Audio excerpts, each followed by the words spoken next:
Students, welcome to Manish Ruthiya classes. जैसा कि हम लोग पिछली क्लास में जो है सेल्स के बारे में पढ़ रहे थे, तो आज भी हम लोग सेल्स के बारे में पढ़ेंगे। हमने पिछली क्लास में जो है सेल की सेलवाल के बारे में पढ़ा था और वही हमारा सीख चल रहा है अभी। सेल में हम कौन कौन से आर्गन्स होते हैं उनके बारे में हमको पढ़ना है। तो पिछली क्लास में हम लोगों ने सेलवाल के बारे में पढ़ा था, जिसमें मैंने बताया कि जो सेलवाल होती है ये प्लांट सेल्स में पाई जाती है, एनिमल सेल्स में एब्सेंट होती है। साथ ही साथ सेलवाल में जो है हमारी एक सेल मेम्ब्रेन होती है जो साइटोप्लाज्म को जो है चारों तरफ से कवर की रहती है। ये प्लांट सेल और एनिमल सेल दोनों में पाया जाता है, बट एनिमल सेल में जो होता है हमारा सेलवाल एब्सेंट होता है। उसके बाद हमारा जो नेक्स्ट टॉपिक है वो है साइटोप्लाज्म या जीवद्रव्य। तो आइए देखते हैं हमारा जो जीवद्रव्य है, जीवद्रव्य का क्या कार्य होता है और ये कोशिका में मुख्य रूप से किसके बना है और इसमें क्या क्या चीजें पाई जाती हैं उसके बाद पढ़ी। हम लोगों ने सेल में जो है पहला पार्ट जो था, अगर हम सेल की बात करते हैं तो सेल को हमने 3 कैटेगरी में डिवाइड किया था, जिसमें आपका जो था सेलवाल या कोशिका भित्ति, दूसरा था आपका साइटोप्लाज्म, कोशिका द्रव्य, और थर्ड था आपका न्यूक्लियस, जिसमें हमने सेलवाल के बारे में पूरा डिटेल में पढ़ लिया है। सेलवाल का क्या फंक्शन था, सेलवाल में कोई भी जो सब्सटेंस होते हैं या वो उसका क्या फंक्शन होता है सेल को। उसके बाद हमारी सेल मेम्ब्रेन में कोई किसी भी सब्सटेंस का कैसे ट्रांसपोर्टेशन होता है, किस प्रोसेस के द्वारा होता है, इसमें हमने डिफ्यूजन, ऑस्मोसिस, ये सब के बारे में बताया था। साथ ही साथ फैगोसाइटोसिस एंड पिग्नोसाइटोसिस के बारे में बताया था। अगर आप लोगों ने नहीं देखा उस वीडियो को तो आप आज वाले वीडियो में जो है डिस्क्रिप्शन में वो लिंक दे दिया जाएगा, आप जो है उसमें देख लीजिएगा। उसको एक बार देख लेंगे तो आपको आगे का भी आसानी से समझ में आ जाएगा। आइए देखते हैं साइटोप्लाज्म। देखिए साइटोप्लाज्म क्या होता है। साइटोप्लाज्म एक प्रकार से जेल लाइक स्ट्रक्चर होता है। जैसे हम अग्लू देखते हैं पेपर चिपकाने के लिए, वो भी थोड़ा सा चिपचिपा कुछ जेल टाइप का होता है। सेम उसी तरह से हमारी कोशिका में भी साइटोप्लाज्म, जिसे हम जीवद्रव्य भी कहते हैं, ये पाया जाता है। अगर हम किसी सेल की बात करते हैं, मान लीजिए हमने ये सेल ड्रॉ कर दिया, तो जब तक सेल में हमारा न्यूक्लियस नहीं होगा तब तक वो जो है सेल नहीं कहलाएगा। सेल न्यूक्लियस है, न्यूक्लियस में हमारे सबसे सभी आगे हम पढ़ेंगे इसके बारे में।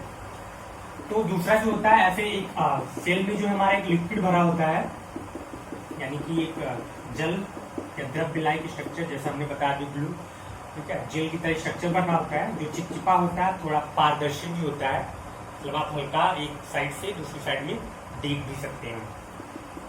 यह जो है चारों तरफ से एक लेयर के द्वारा घिरा होता है, जिसको हम सेल मेम्ब्रेन कहते हैं,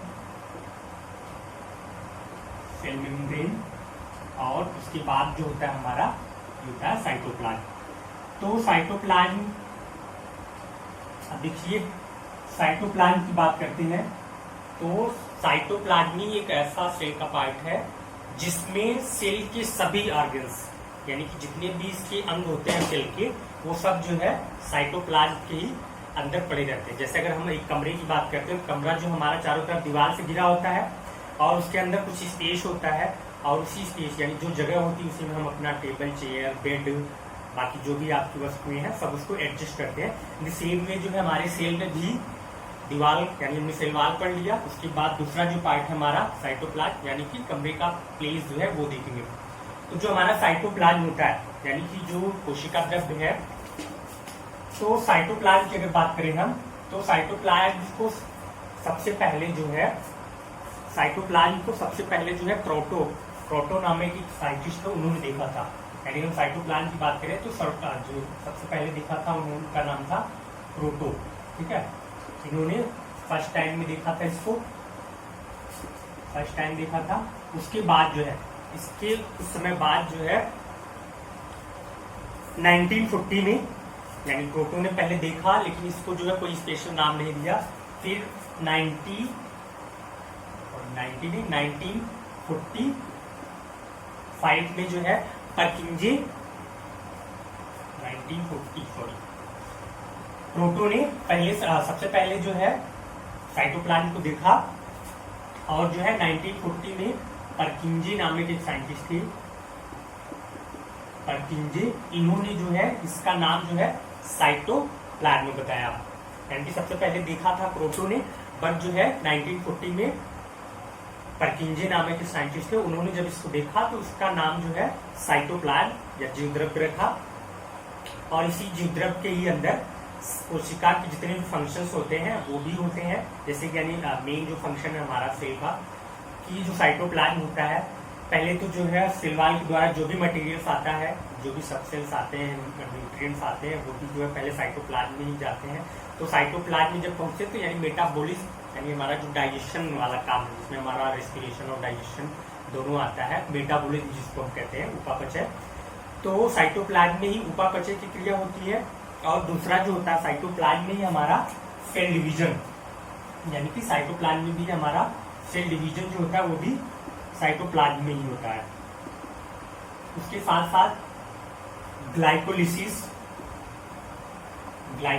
प्रोसेस भी है, जिसके द्वारा जो है ग्लाइकोलिसिस में आप जो ग्लूकोज लेते हैं, ग्लूकोज के द्वारा कैसे पायरुविक एसिड का फॉर्मेशन होता है, वो जो है वो प्रोसेस जो होता है आपका ग्लाइकोलिसिस कहलाता है। ये सारे जो फंक्शंस होते हैं हमारे साइटोप्लाज्म में होता है। यानी कि अगर साइटोप्लाज्म की बात करें तो साइटोप्लाज्म ये पारदर्शी जेल की तरह चिपचिपा पदार्थ होता है जो सेल मेम्ब्रेन के द्वारा घिरा होता है, और इसके अंदर कोशिका के सभी अंग प्रेजेंट होते हैं, जिसमें आपके माइटोकॉन्ड्रिया हो गया, क्लोरोप्लास्ट हो गया, गोल्गी ऑपरेटर्स हो गए, गोल्गी और न्यूक्लियस हो गया, एंड जितने भी अदर ऑर्गन्स हैं सेल के, सब जो है साइटोप्लाज्म में होता है। और साइटोप्लाज्म में ही कोशिका का मेन फंक्शन आपका मेटाबॉलिज्म प्रोसेस यानी उपापचय, साथ ही साथ जो है ग्लाइकोलिसिस और जो है कोशिका विभाजन का भी प्रोसेस जो होता है वो साइटोप्लाज्म में होता है। ठीक है, ये तो था साइटोप्लाज्म। आप देखते हैं साइटोप्लाज्म के अंदर क्या क्या चीजें होती है। और हाँ, ये भी आप याद रखिएगा क्योंकि आप अदर कम्पिटिटिव एग्जाम में भी हमारे जो है साइटोप्लाज्म के बारे में पूछा जाता है। तो साइटोप्लाज्म की जो नाम दिया था साइटोप्लाज्म, उनका नाम था परकिंजे ने जो है साइटोप्लाज्म नाम दिया था। अब देखते हैं साइटोप्लाज्म के अंदर हमारा कौन कौन सा ऑर्गन्स आता है। तो साइटोप्लाज्म के अंदर जो हमारा पहला पार्ट है हम इसको देखते हैं। मान लीजिए हमने साइटोप्लाज्म ले लिया। साइटोप्लाज्म में जो है पहला हम पार्ट देखेंगे endoplasmic reticulum. Endoplasmic reticulum, endoplasmic reticulum, इसी को हिंदी में जो है अंतःद्रव्यी जालिका बोलते हैं। अंतःद्रव्यी, कुछ बुक्स में आप देखेंगे तो ये थोड़ा हिंदी में जो नाम है कंफ्यूजन रहता है। इसी में जो है ये आपको अंतःद्रव्यी जालिका के नाम से भी दिखता है, कहीं के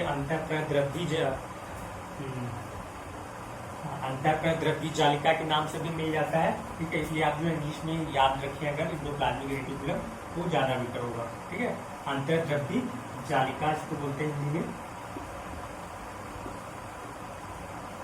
तो हम जो आज पहला पढ़ेंगे अंतःद्रव्यी जालिका के बारे में। अब देखिए, जो अंतःद्रव्यी जालिका यानी कि जो इंडोप्लाज्मिक रेटिकुलम है, इसको जो है सबसे पहले पोर्टर नामक एक साइंटिस्ट थे जिन्होंने 1945 में इसको देखा था। यानी पोर्टर ने 1945 ईस्वी में जो है इसकी खोज की थी। ठीक है, पोर्टर ने 1945 ईस्वी में इसको देखा। और जो हमारा इंडोप्लाज्मिक रेटिकुलम होता है, ये हमारे सेल के पार्ट में यानी सेल का जो केंद्रक होता है, न्यूक्लियस जो होता है, उस न्यूक्लियस से अटैच होके कोशिका मेम्ब्रेन तक यानी सेल मेम्ब्रेन तक जो है ये पाया जाता है। यानी कि अगर हम एक जैसे जब सेल का स्ट्रक्चर देखते हैं तो सेल में जो न्यूक्लियस हमारा होता है, ठीक है, यहाँ न्यूक्लियस हो गया, फिर इसमें क्रोमैटिन हो गए, ये हमारी न्यूक्लियर मेम्ब्रेन, इस तरह से आप स्ट्रक्चर था। तो ये हमारी न्यूक्लियर मेम्ब्रेन, तो यहाँ पर आपने देखा होगा इसके पहले जो मैंने सेल वाले स्ट्रक्चर बताया था, इसमें जो है कुछ इस तरह का जो है स्ट्रक्चर बना रहता है, जो बाहर से आपको दिखने में रॉड लाइक स्ट्रक्चर दिखाई देता है।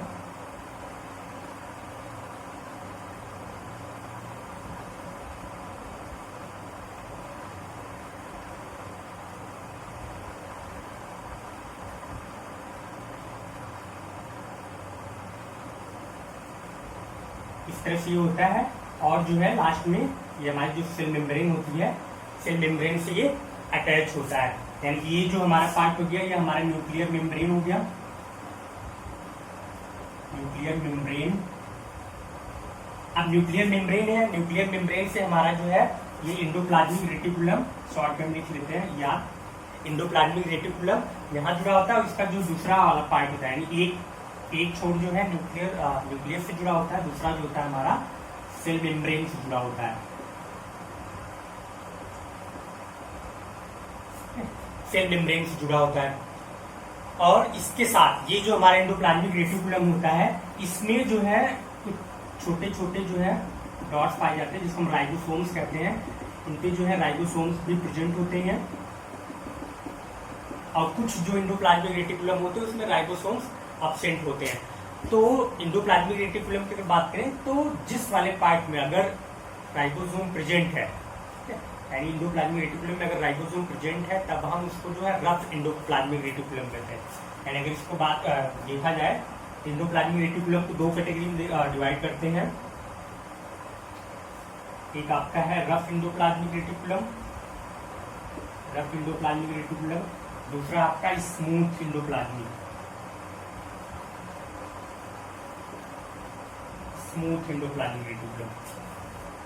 तो आपका जो रफ इंडोप्लाज्मिक रेटिकुलम होता है, इसमें जो है राइबोसोम्स जो है प्रेजेंट होते हैं। रफ वाले पे अगर उसके सरफेस पे राइबोसोम्स है तो रफ कहलाएगा, और अगर उस पे राइबोसोम एब्सेंट है तो वो आपका स्मूथ इंडोप्लाज्मिक रेटिकुलम कहलाता है। अब देखते हैं कि इसमें जो ये दोनों होते हैं, यानी कि अगर आपसे पूछा जाए कि इंडोप्लाज्मिक रेटिकुलम कितने प्रकार का होता है, ये दो प्रकार का, रफ एंड स्मूथ। अब देखते हैं रफ का मेन क्या काम होता है। जैसा कि हमने देखा कि रफ इंडोप्लाज्मिक रेटिकुलम पे हमारा राइबोसोम प्रेजेंट होता है, और जो राइबोसोम्स होता है उसको प्रोटीन फैक्ट्री भी कहते हैं। और ये राइबोसोम्स रफ इंडोप्लाज्मिक रेटिकुलम पे प्रेजेंट होने की वजह से ये प्रोटीन का भी फॉर्मेशन करता है, यानी प्रोटीन का निर्माण करता है, ठीक है।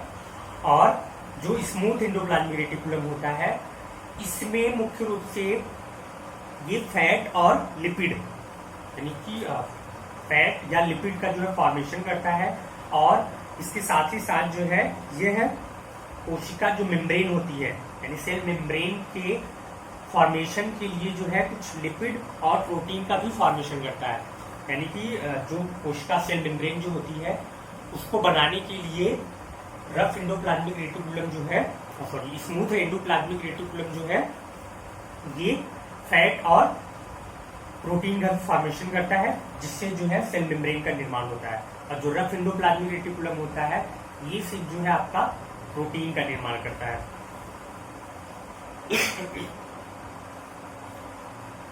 तो ये तो हो गया हमारा इंडोप्लाज्मिक रेटिकुलम। यानी सिंपल सा आपको याद रखना होगा कि इंडोप्लाज्मिक रेटिकुलम का मेन जो फंक्शन है, ये जो है इस पे ये हमारा दो कैटेगरी में डिवाइड किया गया है, रफ एंड स्मूथ। रफ वाला जो होता है ये प्रोटीन सिंथेसिस का निर्माण करता है, यानी प्रोटीन का फॉर्मेशन करता है, और स्मूथ वाला जो होता है ये सेल मेम्ब्रेन के बनने में सहायक होता है। और जो इंडोप्लाज्मिक रेटिकुलम है, इसको सबसे पहले पोर्टर नामक साइंटिस्ट ने 1945 में देखा था। और ये जो होता है, ये अगर स्ट्रक्चर की बात करें तो ये दिखने में जो है रॉड लाइन या ट्यूब्यूल्स, ठीक है, कड़िका में तथा साथ ही साथ तस्तरी नुमा, ठीक है, कड़िका में तस्तरी नुमा थैले का आकार है। जैसे आप थैला बनाते हो, कोई भी थैला होता है तो दिखने में थोड़ा सा स्पेस टाइप का लगता है थैले की तरह, उस तरह ये भी दिखता है। आइए हम दिखाते हैं उसको कैसा होता है ये।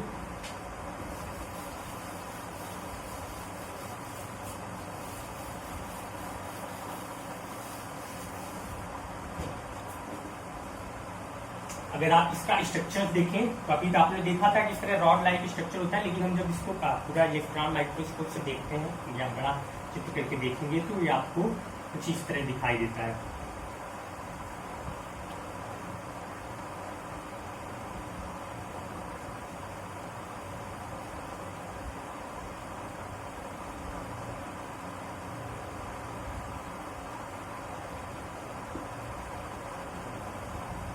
ऐसे आपको ये थैले की तरह, जैसे एक लेयर की तरह हम इसको अरेंज करते चले जाते हैं, ये सब इसमें ऐसे जुड़े होते हैं और एक दूसरे से ये अटैच भी होते हैं इस तरह से।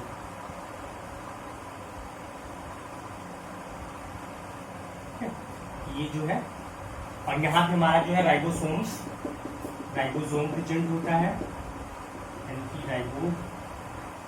राइबोसोम प्रेजेंट हो गया, ठीक है।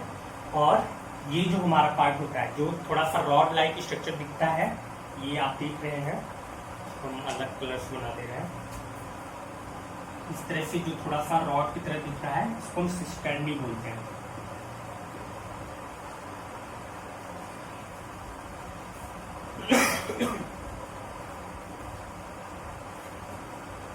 सिस्टर्नी, ठीक है, यानी ये रॉड की गोल्स की तरह दिखता है। उसके साथ साथ हमारा जो है यहाँ पे ये जितने पार्ट्स हैं इसके हमारे सब में जो है राइबोसोम्स प्रेजेंट होते हैं, इसलिए इसको हम जो है रफ एंडोप्लाज्मिक रेटिकुलम कहते हैं। यानी कि ये जो हमारा हो गया ये रफ एंडोप्लाज्मिक रेटिकुलम। और दूसरा यहाँ पे कुछ स्ट्रक्चर आपको दिखेगा इस तरह से,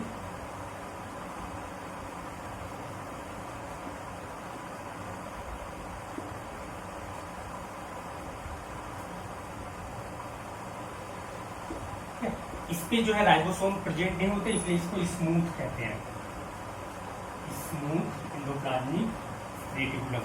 तो ये कुछ इस तरह से आपको सेल में आप जब इलेक्ट्रॉन माइक्रोस्कोप देखेंगे इस तरह से आपको दिखाई देता है। और जो है एक मेन फंक्शन जो है आपका कि जो हमारा स्मूथ एंडोप्लाज्मिक रेटिकुलम है, ठीक है, जिसको हम कणिका रहित, हिंदी में कणिका रहित, और जिसपे राइबोसोम पाए जाते हैं उसको कणिका रहित बोलते हैं, ठीक है।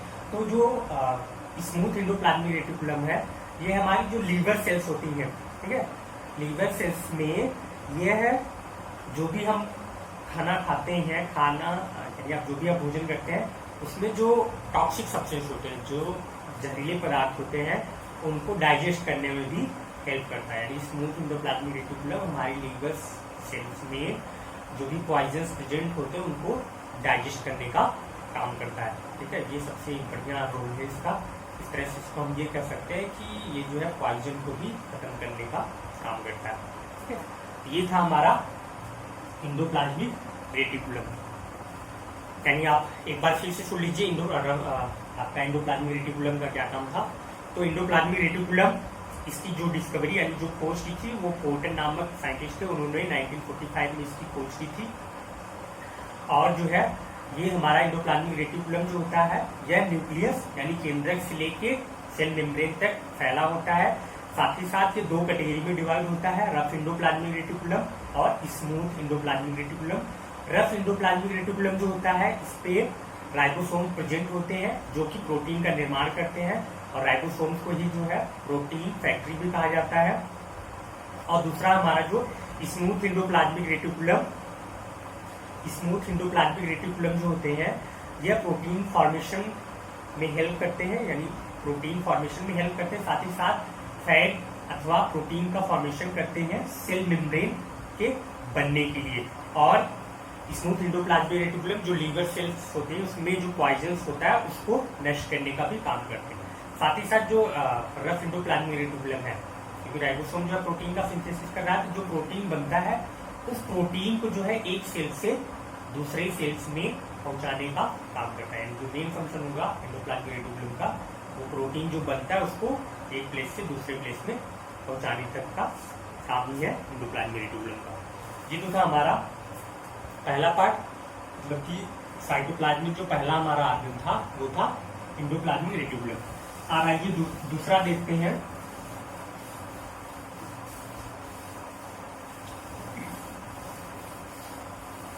दूसरा आपका जो है गाल्जी कॉम्प्लेक्स, यानी कि पहला आप लोगों ने साइटोप्लाज्म में आपने देखा, साइटोप्लाज्म में हमने पहला जो है एंडोप्लाज्मिक रेटिकुलम पढ़ लिया। अब दूसरा जो है आपका गाल्जी कॉम्प्लेक्स, इसी को हम जो है गाल्गी ऑपरेटस भी बोलते हैं, गाल्गी बॉडी भी बोलते हैं, या हिंदी में गाल्जी काय भी बोलते हैं। अब देखिए गोल्जी कॉम्प्लेक्स क्या होता है। तो अगर हम गोल्जी कॉम्प्लेक्स की बात करें तो गोल्जी जो है नाम लिया एक साइंटिस्ट थे जिनका नाम था कैमिलो गोल्गी। ठीक है, इन्होंने जो है 1898 में जो है इसकी डिस्कवरी की थी, यानी इसकी खोज जो है 1898 में जो है इसकी डिस्कवरी की थी। और उन्हीं के नाम पे ही जो है गोल्गी कॉम्प्लेक्स या गोल्गी ऑपरेटर्स भी कहा गया। इसको जो है गोल्गी मटेरियल भी कहा जाता है और गोल्गी मेम्ब्रेन भी कहा जाता है, गोल्गी पार्टिकल्स भी कहा जाता है। और साथ ही साथ जो है ये जो है प्लांट सेल और जो है कुछ जो हमारे नॉन कार्डिक्स होते हैं, ठीक है, उनमें यानी प्लांट सेल्स और जो नॉन कार्डिक्स जिसमें अकशेरुकी जिनमें रीढ़ की हड्डी नहीं पाई जाती, उन एनिमल्स में गोल्जी कॉम्प्लेक्स को डिक्टियोफोर्म्स के नाम से भी जाना जाता है। ठीक है, यानी जिसको हम Golgi body, Golgi operators, Golgi particles और प्लांट सेल्स में जो है इसको कुछ प्लांट्स में जो है इसको प्लांट एंड नॉन कार्डिक्स में इसको जो है डिक्टियोफोर्म्स के नाम से भी जानते हैं। और ये जो होता है ये मोस्टली जो प्रोकैरियोटिक सेल्स होते हैं उनमें एब्सेंट होता है। और साथ ही साथ जो है ब्रायोफाइटा, टेरिडोफाइटा और जो कुछ फंगस यानी फंजाई वाले जो प्लांट्स होते हैं उनमें भी ये एब्सेंट होता है। साथ ही साथ एनिमल्स की अगर बात करें, एनिमल सेल्स में ये पाया जाता है, बट एनिमल के कुछ सेल्स जैसे कि स्पर्म यानी जो जंतु है, जंतु का जो शुक्राणु बनता है, जो स्पर्म होता है, उनमें भी गोल्जी ऑपरेटर जो होता है एब्सेंट होता है। साथ ही साथ जो है जो हमारी आरबीसी होती है, रेड ब्लड सेल, लाल रुधिर कणिका, उनमें भी जो हमारा गोल्जी ऑपरेटर्स होता है वो एब्सेंट होता है। ठीक है, और हमारे सेल्स में लगभग जो है इसकी जो संख्या होती है वो 2500, इनकी जो संख्या होती है लगभग 25,000 होती है। तो इस तरह से हमारा गोल्जी कॉम्प्लेक्स और इनका जो मेन फंक्शन होता है, ये हमारा जो है ये एंडोप्लाज्मिक रेटिकुलम से अटैच होते हैं। और एंडोप्लाज्मिक रेटिकुलम जो कुछ भी बनाता है, एंडोप्लाज्मिक रेटिकुलम जो कुछ भी बनाता है उसको ये जो है स्टोर करता है और स्टोर करने के साथ साथ जो है इसको ट्रांसफर करने का भी काम करता है। तो आइए देखते हैं इसका स्ट्रक्चर्स। पहले हम इसका डायग्राम बनाएंगे, उसके साथ साथ हम जो है इसको समझते ही चलेंगे। तो जैसा हमने बताया गोल्गी कॉम्प्लेक्स जो है इसको जो है मिस्टर कैमिलो गोल्गी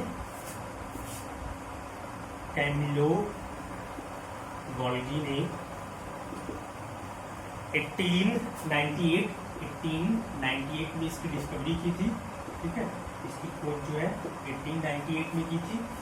ठीक, और गोल्गी कॉम्प्लेक्स जो होता है ये एब्सेंट होता है हमारा इन प्रोकैरियोटिक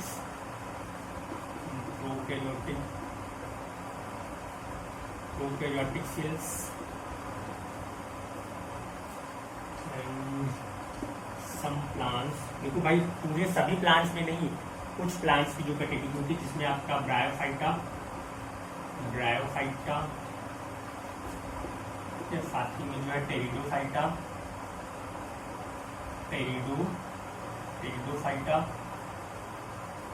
और जो है फंजाई, उनमें जो है ये एब्सेंट होता है।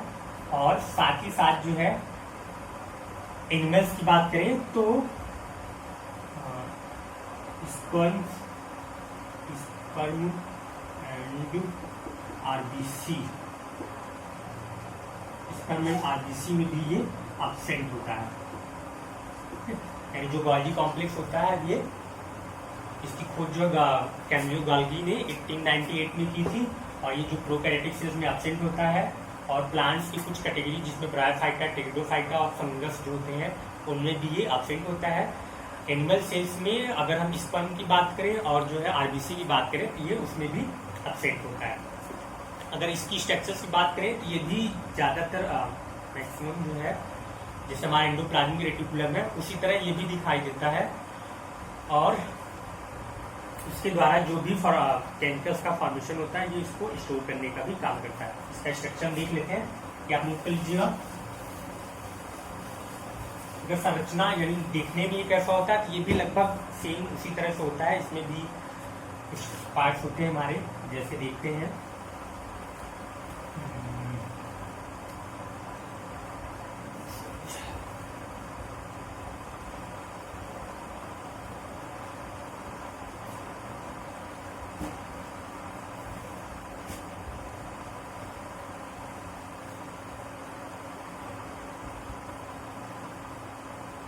इस तरह से ये भी अरेंज होते हैं। इसमें भी कुछ थैली सेट लाइक स्ट्रक्चर यानी थैले की तरह संरचना बनी होती है।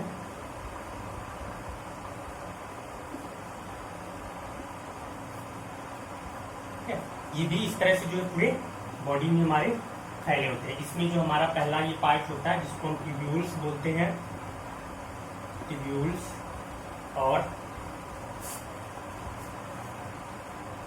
ट्यूब्यूल्स हो गया, और ये भी उनका बीच वाला स्पेस जो है ये आपका सिस्टर्नी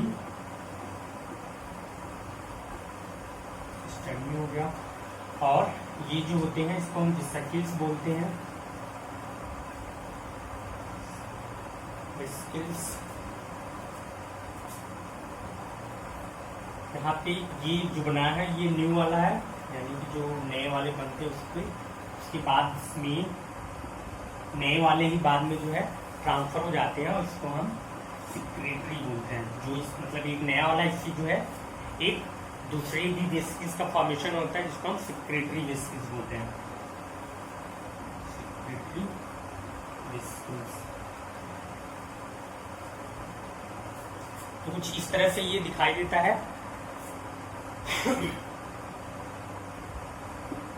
ठीक है, ये आपका हो गया गाल्जी कॉम्प्लेक्स।